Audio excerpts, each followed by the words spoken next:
Hello बच्चों, कैसे हैं आप। आज हम कक्षा 6 विषय संस्कृत रुचिरा प्रथमो भाग है, इसका षष्ठ पाठ है अर्थात छठा पाठ, जिसका नाम है समुद्र तट है।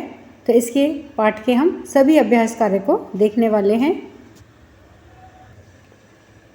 प्रश्न 1 है कि उच्चारणम कुरुत, उच्चारण कीजिए। तो यहाँ पर देखिए कुछ शब्द दिए गए हैं, उनका हमें उच्चारण करना है। तो आप भी मेरे साथ में इन्हें दोहराइए कि तरंगही मत्स्य जीवन है, विदेशी पर्यटक के व्यह संगम है, तिसृषु वैदेशिक व्यापाराय प्रायद्वीप है, बंगोपसागर है, चंद्रोदय है। तो इस प्रकार से इन शब्दों का उच्चारण हमें करना है।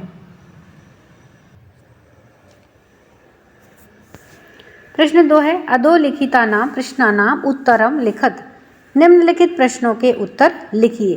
तो यहाँ पर देखिए कुछ प्रश्न दे रखे हैं जिनके उत्तर हमें लिखने हैं।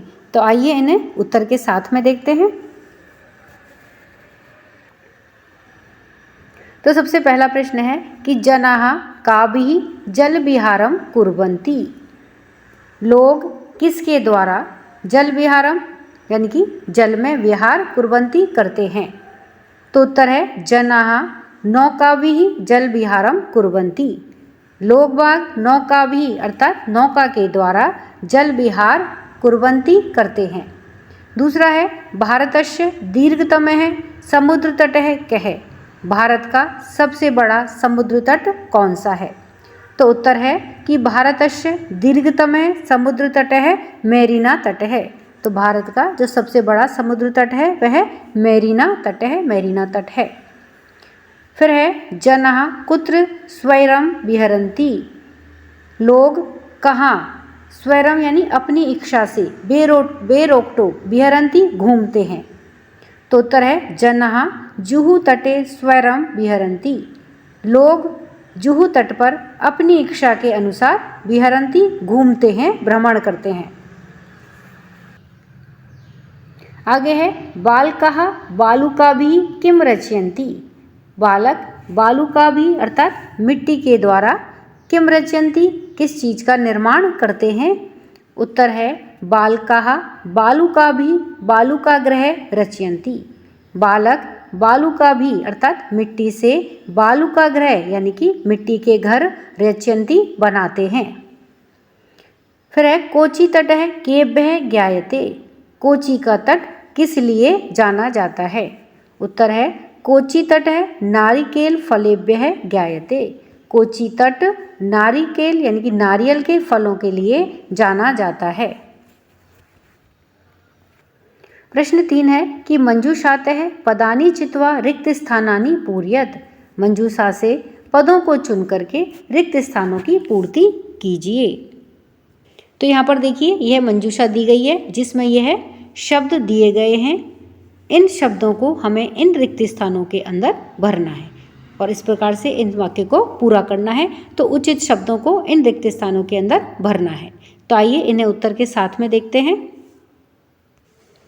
सबसे पहले है कि कन्याकुमारी तटे त्रयाणाम सागराणाम, फिर यहाँ ब्लैंक था तो जिसमें क्या लिखा है हमने संगमः भवति, कन्याकुमारी के तट पर 3 सागरों का भवति होता है। तो क्या होता है संगमः, संगम होता है।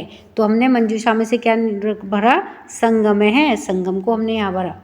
फिर है भारत देश है इति कथ्यते, तो यहाँ पे रिक्त स्थान में क्या आएगा प्रायद्वीप है, भारत देश को प्रायद्वीप भी कहते हैं।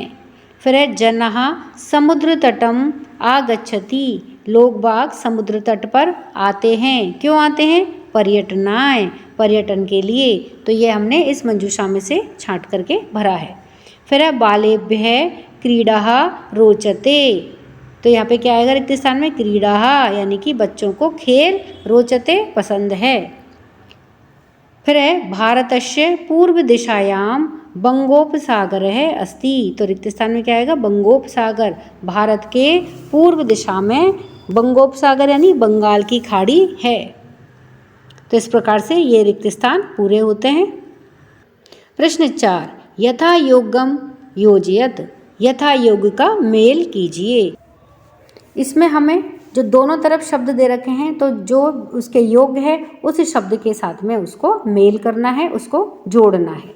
तो आइए इन्हें उत्तर के साथ में देखते हैं। तो सबसे पहले है समुद्र तट है, तो इसका किसके साथ मेल होगा? पर्यटनाय। समुद्र तट किसके लिए होते हैं? पर्यटनाय, पर्यटन के लिए। क्रीडनकम यानी कि ये खेल, तो खेल किसके लिए होता है? खेलनाय, खेलने के लिए। दुग्धम, दुग्ध किसके लिए होता है? पोषणाय, पोषण के लिए। फिर है दीपक है, दीपक किसके लिए होता है? प्रकाशाय, प्रकाश के लिए। फिर है विद्या, विद्या किसके लिए होती है? ज्ञानाय, ज्ञान के लिए। तो इस प्रकार से उचित शब्दों का आपस में मेल होगा।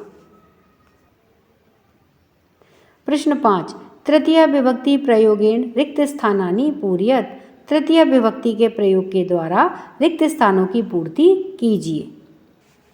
तो देखिए यहाँ पर कुछ वाक्य दिए गए हैं, ये रिक्त स्थान दिए गए हैं और यहाँ पर ब्रैकेट के अंदर कुछ शब्द दिए गए हैं जिनके अंदर हमें तृतीय विभक्ति का प्रयोग करना है। तृतीय विभक्ति का प्रयोग करके इन्हें हमें इन रिक्त स्थानों के अंदर भरना है और इस प्रकार से वाक्य को पूरा करना है। तो आइए इन्हें उत्तर के साथ में देखते हैं। तो सबसे पहले उदाहरण दे रखा है कि व्योम है मित्रेण सह गच्छति। तो यहाँ पे देखिए कोष्टक में क्या दे रखा था? मित्र। मित्र में तृतीय विभक्ति लगाई तो क्या बना? मित्रेण। व्योम मित्र के साथ में जाता है। अब है बालकाः बालकाभिः सह पठन्ति। तो बालिका के अंदर तृतीय विभक्ति लगाई तो क्या बना? तृतीय विभक्ति बालिकाभिः, तृतीय विभक्ति बहुवचन। तो बालक यानी कि लड़के लड़कियों के साथ में पठन्ति पढ़ते हैं। तो यहाँ पे क्या आएगा? बालिका भी। तड़ाग है कमलहि विभाति। तड़ाग है यानी कि तालाब में कमल सुशोभित होते हैं, तो कमल के अंदर तृतीय विभक्ति लगाई तो कमलई।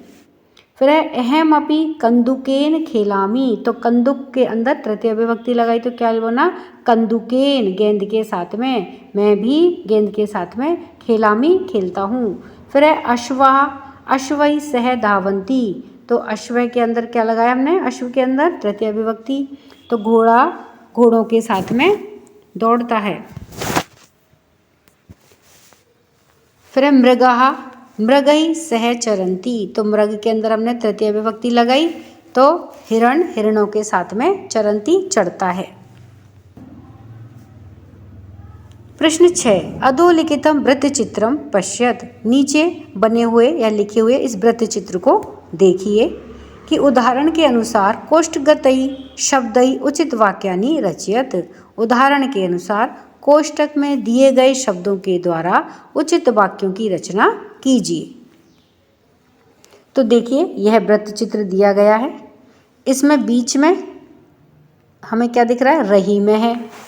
तो जो रही में है वह क्या है? कर्ता पद है। अब इसमें 1 नंबर में दे रखा है मित्र, सह और क्रीडति। तो इनको सबको मिलाकर के हमें एक वाक्य बनाना है। तो जैसे रही में है मित्रेण सह क्रीडति, उसी प्रकार है अगला दूसरे नंबर पे जैसे रही में द्विचक्रिका आपणम गच्छति। गच्छति क्या हुआ? क्रिया हुआ। तो अब इस द्विचक्रिका के अंदर हमें लगाना है, तो रही में है द्विचक्रिकाय आपणम गच्छति। तो इस प्रकार से हमें इस सारे चक्रों को, इनके अंदर जो शब्द दे रखे हैं, इनसे हमें वाक्यों का निर्माण करना है। तो आइए इन्हें उत्तर के साथ में देखते हैं। जैसे इसमें एक दे रखा है कि रही में है मित्रेण सह क्रीडति। 1 नंबर का बना के दे रखा है कि रही मित्र के साथ में खेलता है। उसी प्रकार से इन सभी के अंदर हमें वाक्य बना करके पूरा भरना है। तो आइए इन्हें उत्तर के साथ में देखते हैं। तो सबसे पहला है कि रही में मित्रेण सह क्रीडति। रहीम मित्र के साथ में खेलता है। दूसरा बनेगा कि रही में द्विचक्रिकया आपणम गच्छति। रहीम द्विचक्रिकया यानी साइकिल के साथ या साइकिल से बाजार जाता है। फिर रही में है कलमेन पत्रम लिखति। रहीम कलम से पत्र लिखता है। तो कलम का क्या हो जाएगा? कलमेन, तृतीय विभक्ति लग गई। रही में हस्तेन कंदुकम क्षिपति। रहीम हाथ से गेंद को छिपाता है। रही में नौकया जल विहारम करोति। रहीम नौका के द्वारा या नौका से जल विहार करता है। रहीम है चषकेन जलम पिबती। रहीम किसके द्वारा जल पीता है? चषकेन यानी कि गिलास से जल पीता है, तो तृतीय विभक्ति चषकेन। रहीम है तुलिकया चित्रम रचयति। रहीम तुलिका से यानी कि ब्रश से चित्र रचता है, चित्र बनाता है, तो तुलिकया। रहीम है वायुयानेन हाग आगच्छते है। रहीम वायुयान से कल आया है, तो कल मतलब बीता हुआ कल, यस्टरडे। यहाँ रेखांकित शब्दों में तृतीय विभक्ति का प्रयोग हुआ है। तृतीय विभक्ति मतलब से। प्रश्न 7, कोष्ठकात् उचित पद प्रयोगेन रिक्त स्थानानि पूरयत। कोष्ठक से उचित पद के प्रयोग के द्वारा रिक्त स्थानों की पूर्ति कीजिए। यह कोष्ठक में दो दो शब्द दिए गए हैं। इन दोनों शब्दों में से जो एक शब्द उचित है वह हमें इन रिक्त स्थानों के अंदर भर करके वाक्यों को पूरा करना है। तो आइए इन्हें उत्तर के साथ में देखते हैं कि यहाँ पर कौन सा उचित शब्द आएगा। तो सबसे पहले है कि धनिक है, धनम ददाति, तो यहाँ पे क्या आएगा? निर्धनाय। क्या चुनेंगे हम इसमें? निर्धनाय। धनिक निर्धन को धन देता है। फिर है बाल है पठनाय विद्यालयम गच्छति, तो क्या लिखेंगे यहाँ पे हम रिक्त स्थान में? पठनाय। तो इन दोनों में से हमें चुनना था, पठनाय और पठनेन। तो बालक पढ़ने के लिए विद्यालय जाता है, के लिए। फिर है सज्जनाः परोपकाराय जीवन्ति, तो हमें परोपकारम और परोपकाराय में से एक शब्द हमें चुनना था, तो हम क्या चुनेंगे? परोपकाराय, परोपकार के लिए। सज्जनाः परोपकाराय जीवन्ति, सज्जन जो साधु लोग होते हैं वह परोपकार के लिए जीवित रहते हैं। फिर है प्रधानाचार्य छात्रेभ्यः पारितोषिकम यच्छति, तो यहाँ पे क्या लिखेंगे? छात्रेभ्यः, छात्रों के लिए। पारितोषिकम यच्छति, पारितोषिक यानी कि प्राइज या पुरस्कार देता है। फिर है शिक्षकाय नमः, तो हम दोनों में से क्या लिखेंगे? शिक्षकम या शिक्षकाय, तो शिक्षकाय, शिक्षक को नमः नमस्कार है। उपरोक्त वाक्यों में चतुर्थी विभक्ति का प्रयोग हुआ है।